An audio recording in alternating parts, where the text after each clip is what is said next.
Audio zone.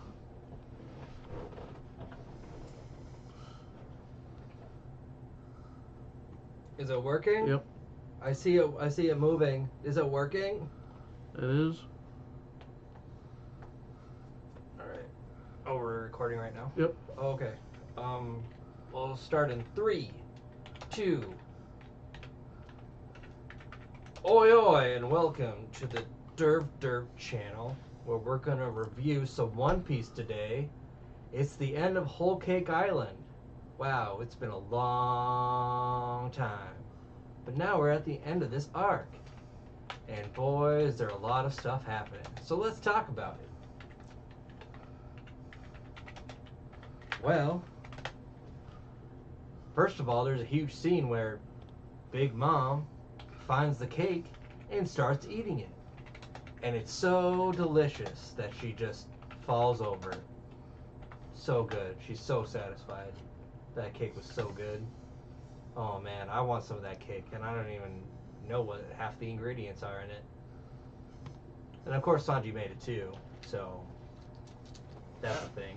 But anyways, so she eats the cake, and she doesn't die. So they think, okay, it's not poisoned, or if it is poisoned, She's just immune. yeah, she didn't die from it.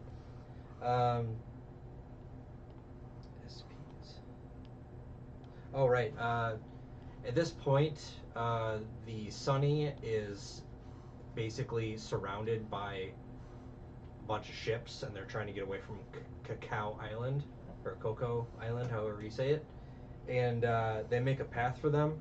They like start attacking, and they're just like, "Hey, go this way!" And then the Straw Hats are like, "Thank you."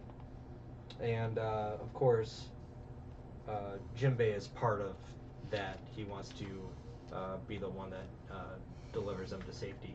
Um, but then we got a part where they get surrounded again. And there's this huge, giant, Big Mom ship, and it keeps firing crap ton of stuff at the ship. But the episode ends where the ship is on fire, the Sunny's on fire, and we're like, oh my god, what's happening? How are they gonna get out of this one? But it's revealed that they did the Sunny ship switcheroo. So the Sun Pirate ship, which is built by Fisher, what was that get? Fisher Tiger Tiger Fisher. Fish, Tiger Fisher, Fisher Tiger, Fisher Tiger. That's it. Um, they swap ships thanks to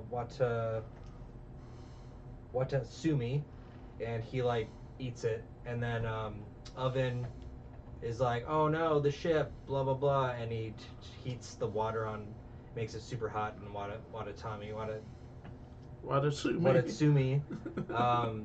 has to spit the ship out, and it's just enough for them to escape basically. And Watatsumi, as he's doing this, he's like, I used to be a bad person. I used to attack your ship, and now this is my payback to you. My his debt has basically been given, and he feels at peace now. So the Sunny survives. Good night. Good night. And Jinbei realizes that there's a crap ton of people like chasing after the ship, and basically tells Luffy like, hey, I'm gonna get the rear, but you guys go on ahead. And then Luffy's like, I'm the captain of the ship. Come back alive, like telling him like, hey, don't die out there, please. You need to be on this ship. I need you. You're my crew member, and I don't want you to die. And basically, what Jinbei wants to do is save as many Sun Pirates as possible. He doesn't want his old crew to die. So he goes and does some attacks on like Oven and Smoothie, and there's some like shenanigans in there, and so that's fun. Oh right, they create a Fishman current to help the ship go faster with their attacks and stuff like that. And he says, "Yep, let me bring up there." Straw Hats then escape, and then we get a Katakuri backstory. When he was a kid, people made fun of his mouth, and He didn't like that, so he beat up people. And then we now know the reason why Broly has a scar on her face. Is because those boys he was beating up picked on her instead. So then he was just like, I'm never late. He let his guard down, thinking that everything was fine. But in reality, it led to Broly's scar, and now he's like, I'm not gonna leave my guard down anymore. Cool. And we get to where he is today, where he's never on his back and stuff like that, except for now. But anyways, after they escape, we get like it starts doing the he goes to like a backstory of Luffy again, and this time it shows like how Luffy got his scar, and he's just like, I'm gonna show you, Shanks, I'm gonna do it, I'm gonna show you what I can do to be a pirate, what it takes, and he cuts his eye basically, and it took only almost 900 episodes for us to get a reveal of why he has this scar, because I didn't see it. I saw it in the live action one, where they showed that right away, but in this one they didn't show it until now. So I don't know if that was like an anime thing where they cut it out earlier and then they got approval later or something like that, or they just intentionally left it out of the anime. I'm not really sure, but yeah, kind of a big thing, wondering how he got his scar. But anyway, that's how he gets his scar. And then we get a little scene where they're on the ship, and Luffy and Chopper find Sanji's raid suit, and Sanji's like, I don't want this, we need to get rid of it. And Luffy and Chopper are like, no, we want to use it, we're gonna look so cool. And then it's revealed that Nami actually, we thought Zeus was killed, but he wasn't. He was absorbed into her baton. What was that called? Climatect. Yep. Her advanced Climatect, and now Zeus is Nami's servant. And oh great, what fun it would be to be Nami's servant. And then of course Sanji's like, oh, I was her servant way before you came along. God damn it, Sanji. Oh, and then Sanji's new bounty is 330 million. That's great. Except they put the Vinsmoke. He doesn't, like, they had this whole thing where he doesn't want to be called Vinsmoke, or he doesn't want to hear Germa, Vinsmoke, and one other thing I can't remember. But then on his poster it says Vinsmoke Sanji, and he's like, God damn it. And then oh yeah, this is of course from a paper, so they're reading the paper, and Luffy is declared as the 5th emperor or something like that because he went after Big Mom. I don't think he's an emperor. I don't think that's possible at this point, because you would have to. There's only 4, but I guess there could be 5. But he does have a lot of underlings, like 5,000 underlings, and he just attacked Big Mom, so they're thinking maybe this guy is a force to be reckoned with. So anyway, so that's the end of that arc, and then it goes into the Reverie arc, which is like 10 episodes or whatever. 11. 11? Okay. And it's so you only need to really watch the first half of each one. Yeah. Some are the full, where it's full canon, and then the others it's like oh, I remember how we met. I just skipped the Kobe one, like half of the episode. But Luffy's new bounty, he believes is 150 million. He thinks it lowered, but then Brooks looks at it. He's like, wait a minute, there's too many zeros. You're at 1,500,000,000. And there he's like, oh yay, it's so high. And it's just like, because he took down Katakuri and Cracker, who, like, Cracker was like what, 700, 800 million, and then Katakuri was 1 billion, and billion and change, yeah. So And he also took on, who's the other guy? Jack? I think that was what his name was? Yep. Yeah. So that's pretty sick.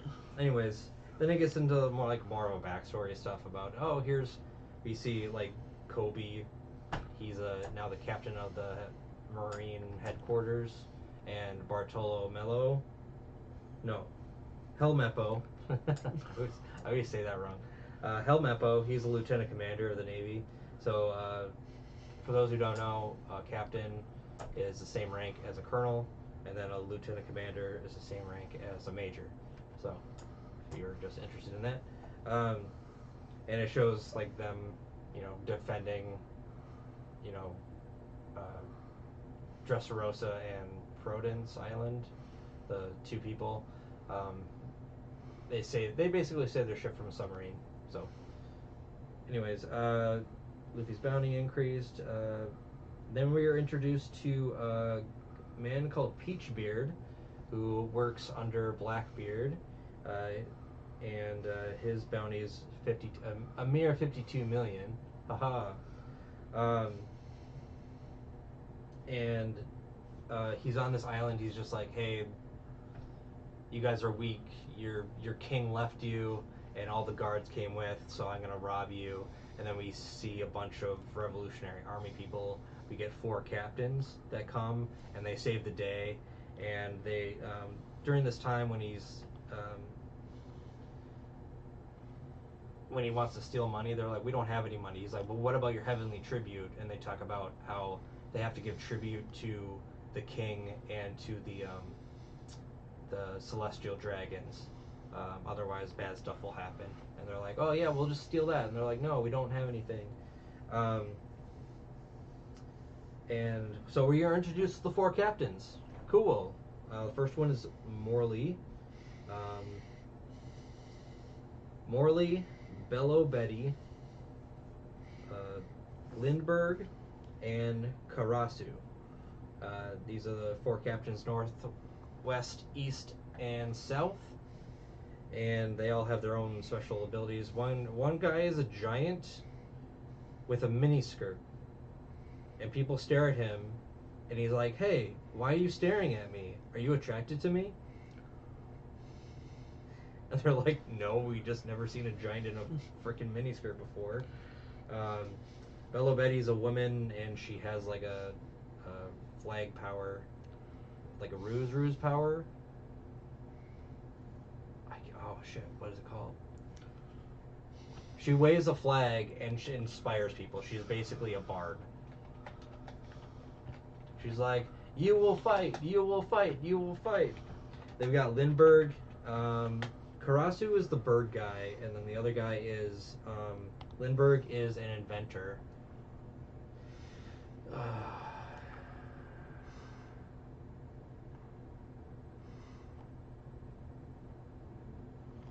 Her power must be at the top. Oh, Devil Fruit, there we go. Kobu Kobu Nomi. Encourage and rally people. Yeah, I think it's a rally or something.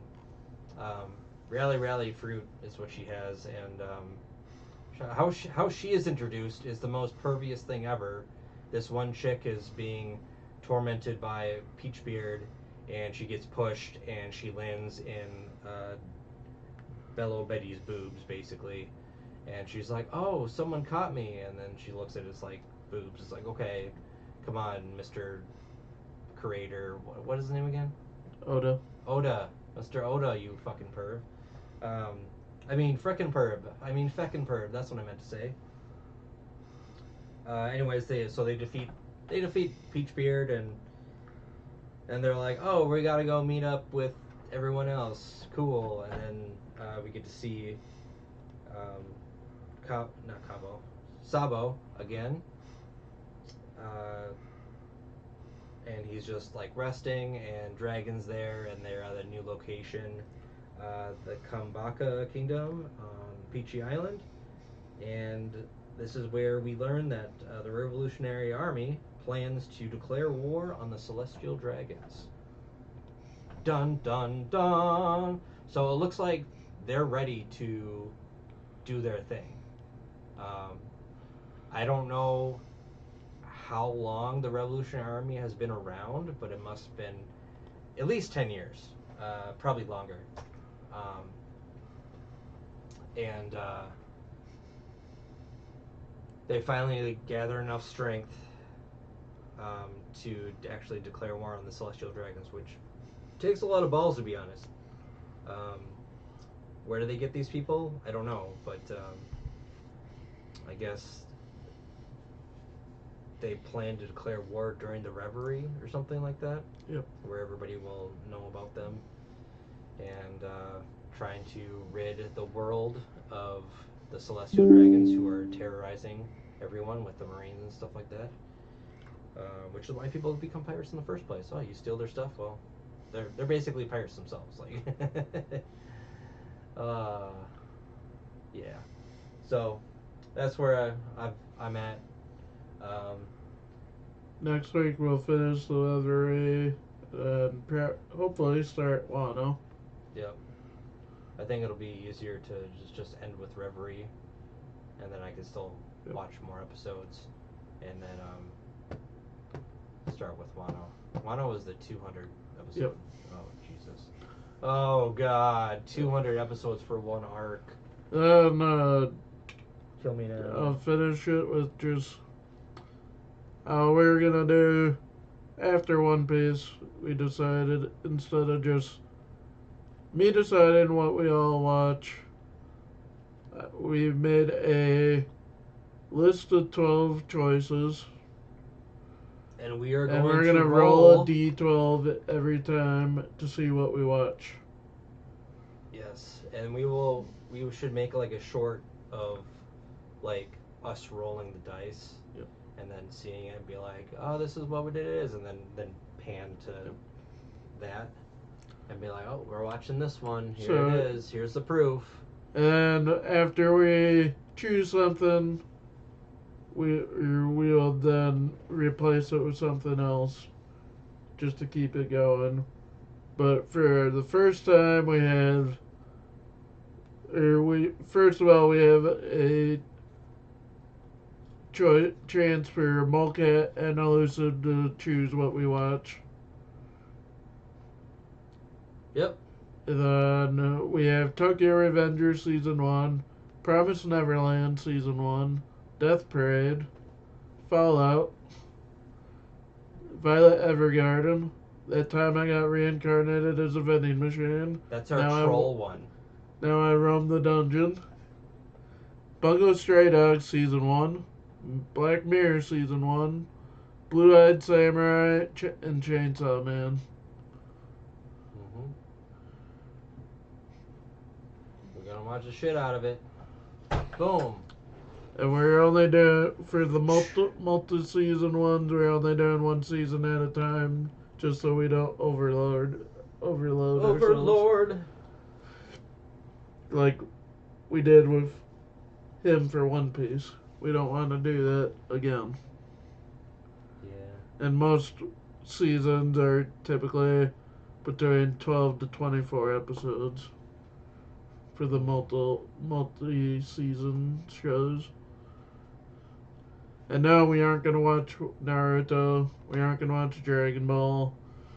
Because we've already seen it. Yep. Everybody's seen the shit out of that show.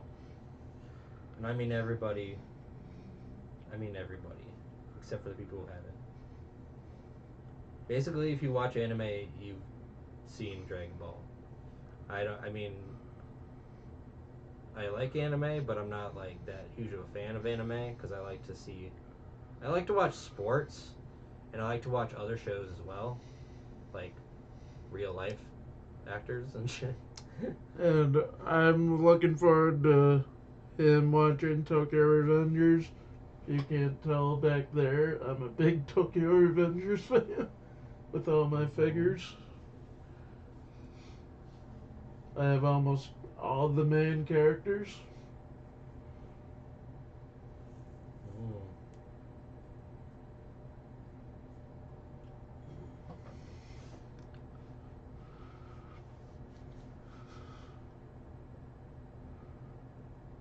And I even put some in here I haven't seen, like, or the only one I haven't seen, Death Parade or Violet Evergarden.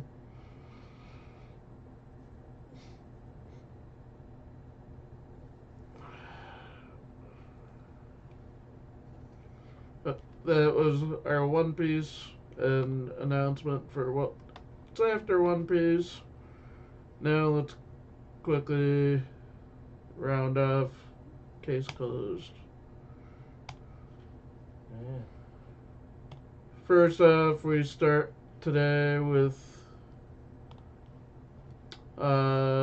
episode 38. 38. Akane Village Fire Festival Murder. Oh, yeah. I remember. Do you guys remember?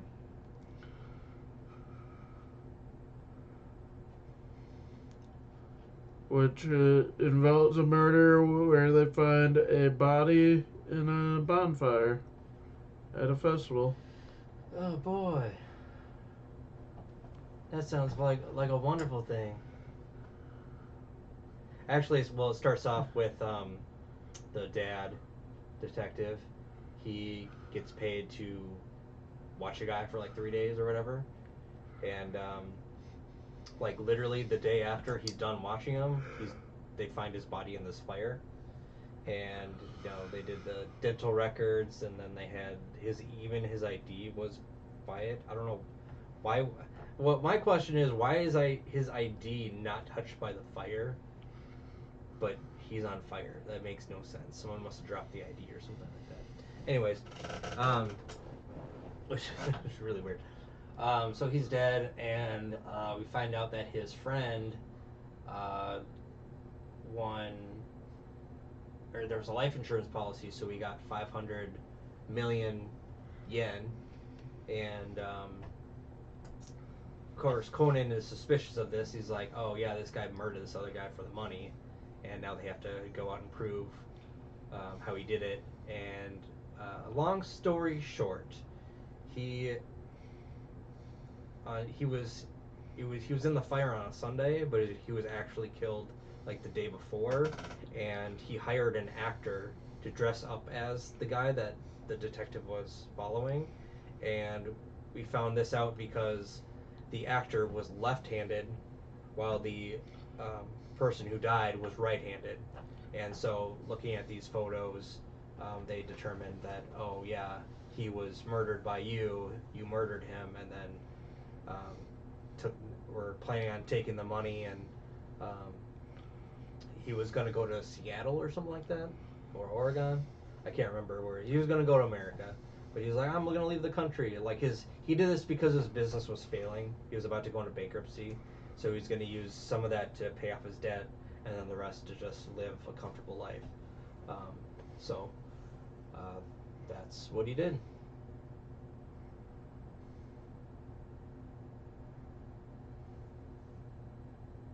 Right? Yep. That is what happened. I was just reading something. Yeah, that is correct. And then the ball's on Conan. He's just like, oh, I'm going to chase this guy in the parking lot by myself in my 6-year-old body and confront him about how he did it.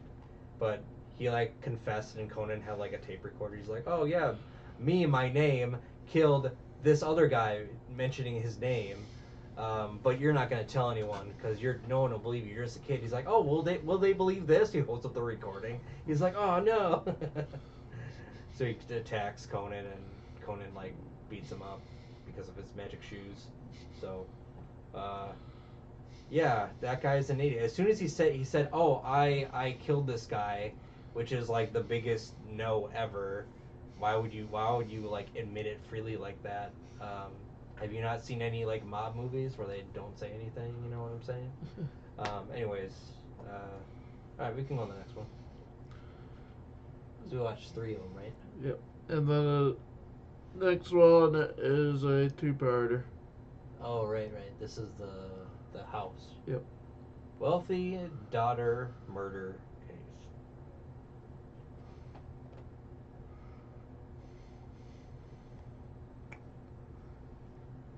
This one involves a family. Mm-hmm. So there's the detectives like solved a case for this wealthy daughter. For like he had to find something, I guess, of hers, and he found it, and they were like, "Oh yeah, you found this. You're such a great A detective." He's dog. like, It was her "Oh, her dog. dog." It's like, "Oh man." And I think at the beginning of the this hasn't happened for a long time, but they talk about the men in the black Yep. suits, The Men in Black.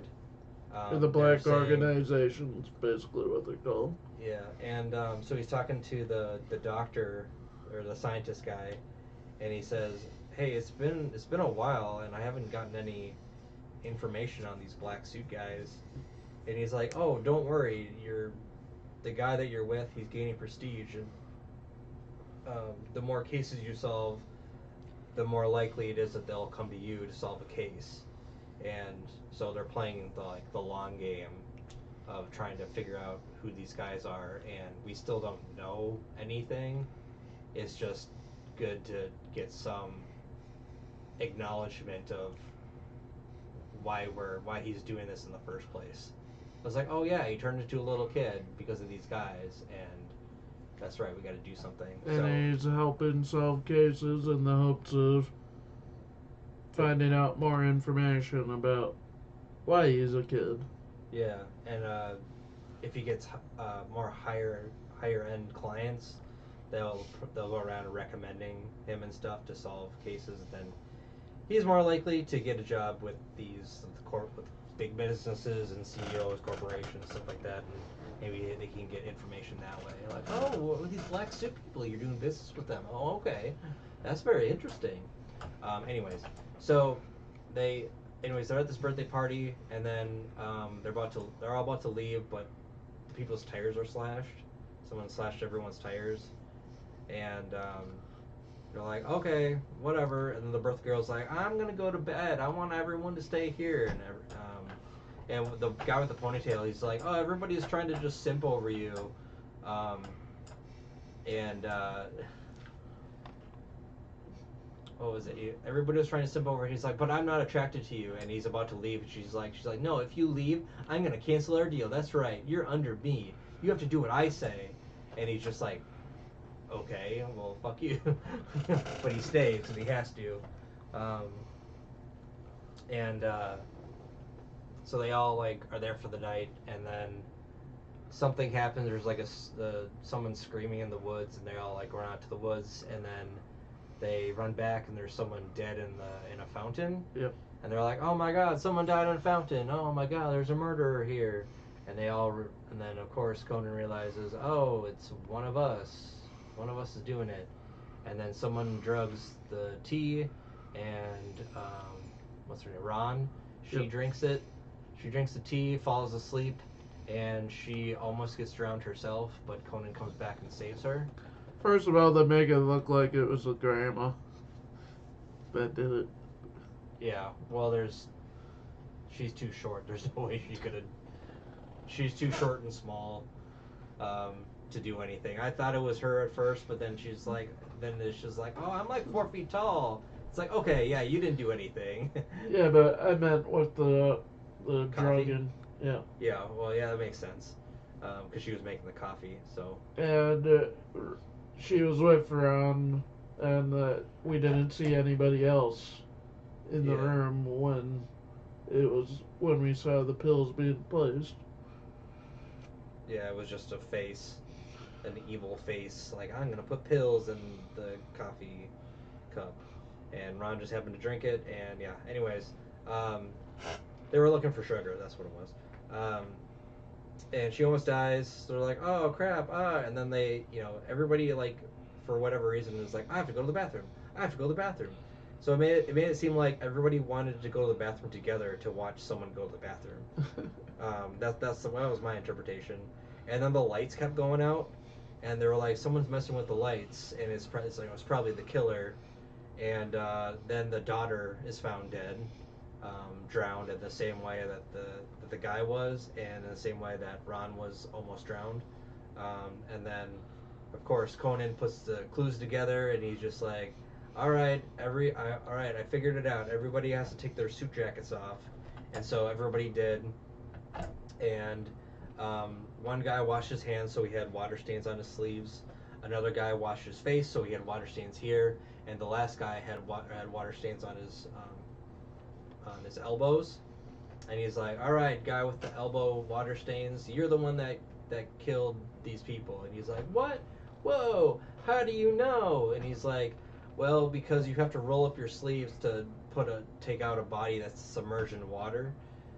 So he basically killed the daughter right away, um, and like left her body in a tub, um, and you know took her out at the right moment and put her face down in some water to make it look like she drowned in the water, but she drowned earlier, um, being in the tub, because her clothes were like soaked and stuff like that. And he was able to do the same thing. And how he turned off the lights, um, was he set all the ACs to go on at the same time, along with pressing like a microwave, turning the microwave on to overload the circuits, um, and so to make it look like someone else turned out the lights because he was with like a group of people or whatever, and uh, basically he gets caught, and it's like, oh yeah, she was put in the shower, and the water slowly filled until she drowned. She was like drugged and couldn't move and stuff like that, so she just naturally drowned. And they're like, yeah, you're the one that did it. He's like, oh, I did it because of this accident that happened. Yeah, her and the daughter and this other guy, the first guy that she drowned, deserved to die because they had a friend, um, who they were like swimming or whatever on an island, and they went to try to rescue her, and they took her life preserver, and then she drowned. And so they're like, well, yeah, you deserve to die for killing our friend, and blah blah blah. And that was his reason to do the thing. But what his one mistake was, trying to kill people in front of a 6-year-old kid who could solve murders. That was his only fatal flaw. Otherwise, he would have gotten away with it. Because a lot of these cases can be ridiculous. Like he sees like all the clues and stuff like that, and it's just like, oh my god, what is happening? Um, so yeah, I guess that's it for that one. All right, if you guys like this one, leave a like and subscribe. If you're still here, thanks. If not, you can go eat a crocodile and eat it backwards. Eat it tail first. I hear it's really rough. So yeah, either hit that like button or eat a crocodile backwards. Now let's quickly go through the podcast. Let's do movies first. Oh, oi, oi, and welcome to the Derp Derp channel. This is the Basement Dwellers podcast. We're going to talk about nerdy things like movies and video games and other things that interest us. First off, we're going to talk about movies and the upcoming movies that are coming out. This week we have Movies. the live action How to Train Your Dragon. I probably won't see it. I know who will. Malcat will.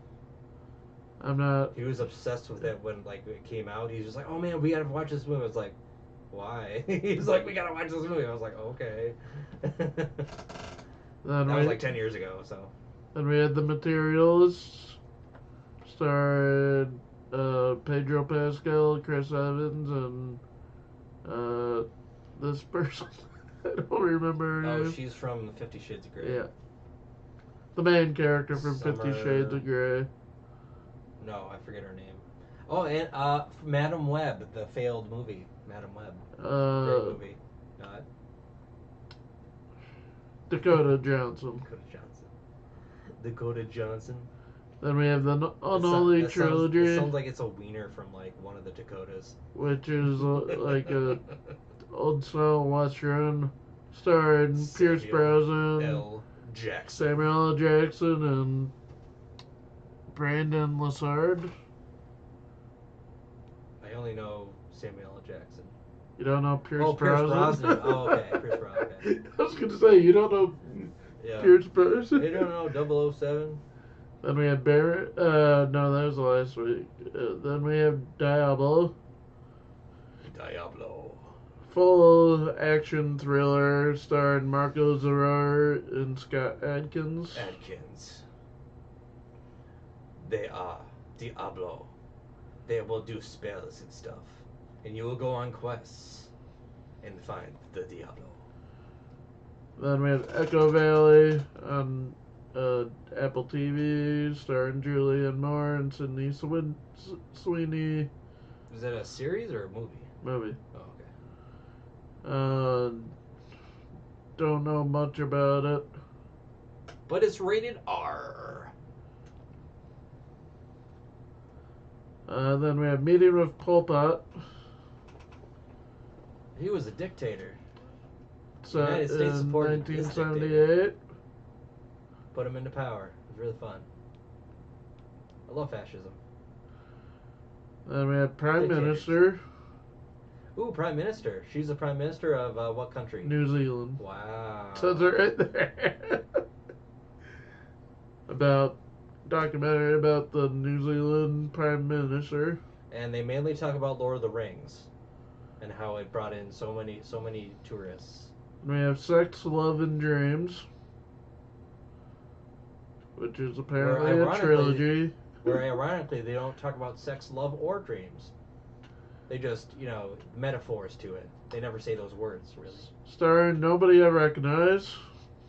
Instead of saying making love, because they can't say love and sex, they say making whoopee.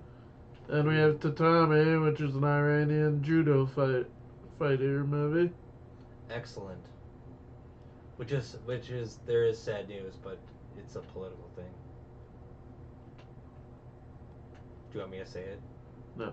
Oh, okay. I think I know what you're talking about. I've seen it on Facebook while we were doing One Piece. Very, very sad day yesterday. And that was it for movies. There's nothing really else coming out. This last week we had a bunch of big video game reveals. I'm only going to say the ones that interest me. Like Clockwork Revolution and Gears of War. Clockwork Revolution. It showed a trailer. It looked interesting. I haven't played Xbox in a long time. Like BioShock. Steampunk? Is that what it is? Kind of like steampunk? Yeah. The trailer kind of looked like BioShock. Oh, okay. I played the first one. Won't you kindly take a sip of water? Won't you kindly scroll? Then they announced that we're getting a full remaster of the first Gears of War. Along with Gears of War, it's finally coming to PlayStation. Oh wow. Yeah, this time when you cut something open, like instead of blood and guts, it's confetti and balloons and streamers that come out. Which I'm going to be playing just because I was a huge Gears of War fan. For the first three, I didn't really care for 4 and 5. That's so weird. It's just mole people attacking the Earth. We're from the ground. What? Where did you come from? They announced Ninja Gaiden 4. I know Elusive was really excited about that. Tony Hawk's Pro Skater 3 and 4. I played that back when it originally came out. I might play it again. I remember Tony Hawk's skateboard games. Right now I'm just going through all the Xbox stuff. Invincible. We're getting a fighting game for Invincible. 3 versus 3, so you can pick Invincible, Glenn, and Negan.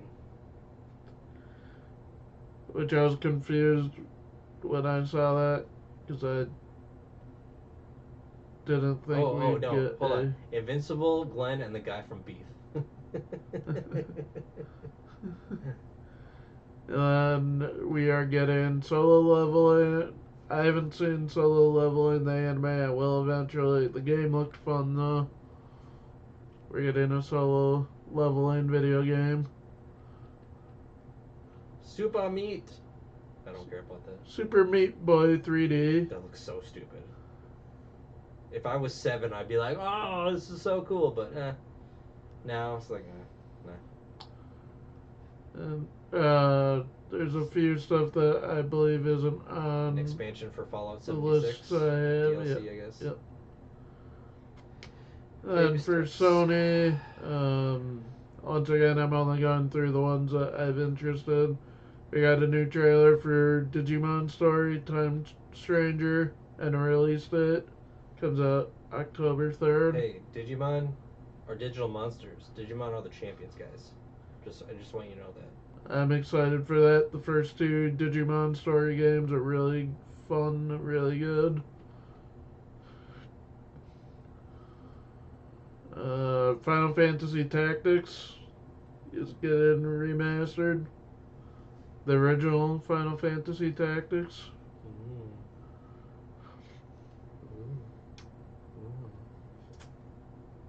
Getting a new Bond game.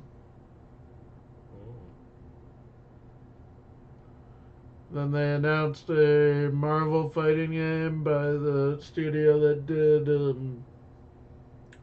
Guilty Gear, a 4v4 fighting game.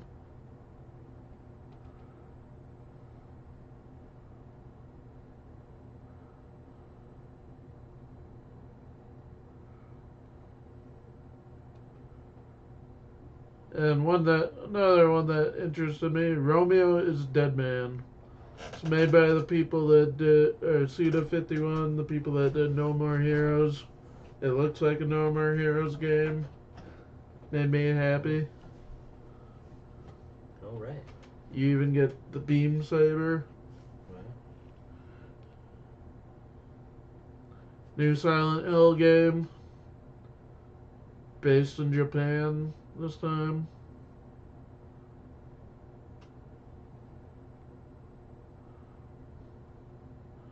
And one other thing, it's not on the list I have. Got a new trailer for Project Century, the game made by Ryogo Gotoku, the Yakuza people. No release date, but we got a new trailer, this time set in 1944. The first one was in 1913. So there'll be time jumps. For Tides of Tomorrow? No. What game is this? I haven't said it because that's part of the announcement. Oh. And we got the real name of the game. It's not being called Project Century, it's been called Stranger Than Heaven. It looks really good. It looks kind of like Yakuza mixed with LA Noire. Because, like, you can make choices and stuff. Like you can accuse everyone? Yep. And doubt everyone. I doubt it. It looks good. That's all I have for game news. I'm sure if Elusive was here, he'd have more. I just went through the ones I care about. He probably would have went through a lot more.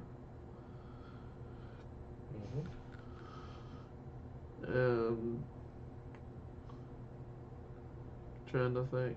Anything. Talk about sports for a little bit. I was trying to think if there's any like TV show news, or I can't think of anything. Squid Games is coming out next month. Or no, the end of this month, right? End of June? July 3rd. July. Okay, Yep. July 3rd. Okay. We looked at that last week. Yeah. Or no, that was for something else, wasn't it? No, that was for Don to Don. That was Don to Don. I believe. Don to Don is July 3rd. Because we were talking about it after we saw the movie. Yeah. June 27th. Right. So end of yeah, the month. 2 weeks. Yep, that one's coming out. I'm kind of excited. I feel like it's good. The ending is not going to be as good because season 2 so far is just more meh than exciting. Um, but I haven't seen any of the trailers. I don't want to. I'm just gonna watch it when it comes out. Um, that'll be really cool. Uh, see what else. Fallout is coming out soonish. I know this summer. I'm not sure what date. I think it was September. Oh, that one's coming out too. Yep. Right? Yeah, you're. Alice in Borderland is coming out.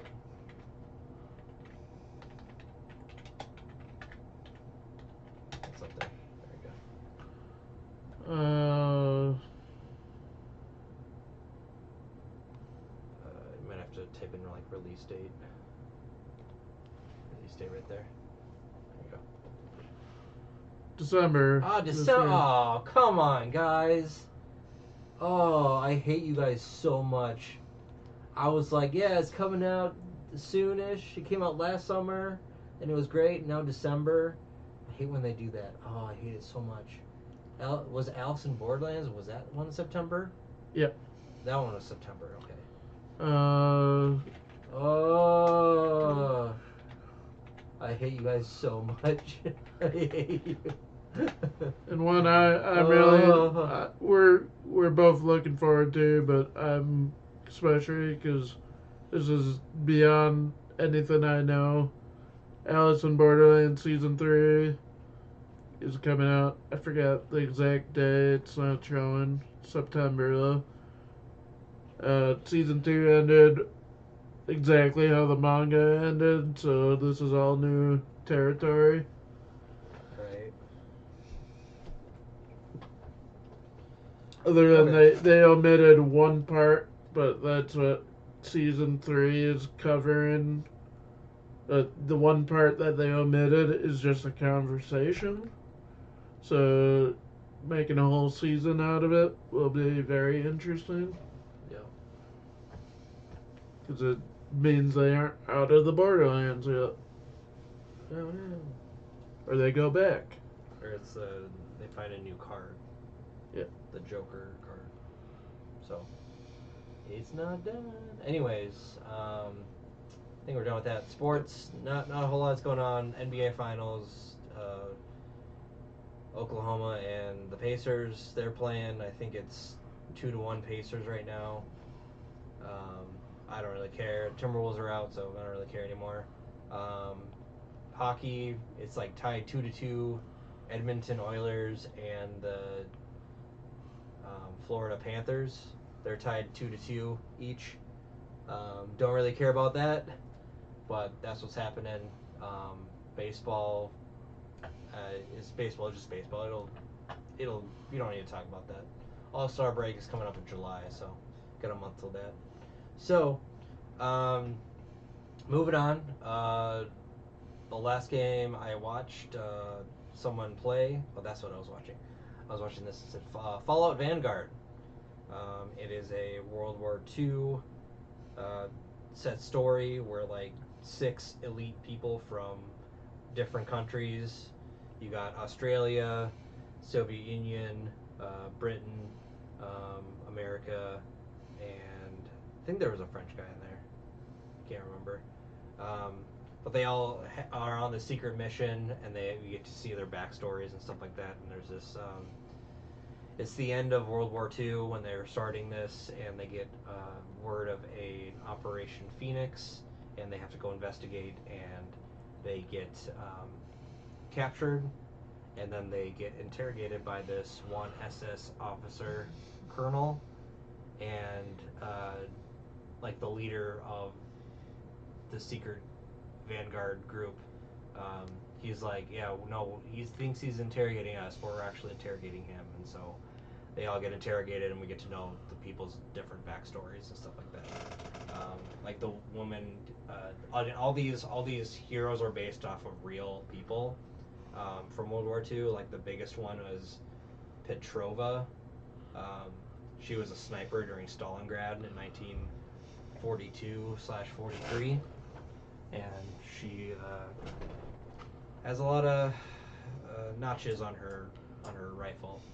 Um, so that was really cool to see, and we get to see an Australian guy and then the British guy, and they get to go on play their missions and stuff like that. One guy's a demolitionist, one guy's a great leader, got a great sniper, and just in general, great fighters. All in all of them. So, oh yeah, one's a pilot. That's right, an American pilot. Uh, and yeah, it was a lot better than I thought it was gonna be, like story wise. And at the end, of course, you get to the last mission. Basically, you get to play like every character. Like, oh, here's a gun, go in there, and you get to the camera zooms to your first person mode. It's like, oh, now I'm this person, now I'm this person. So it's really fun.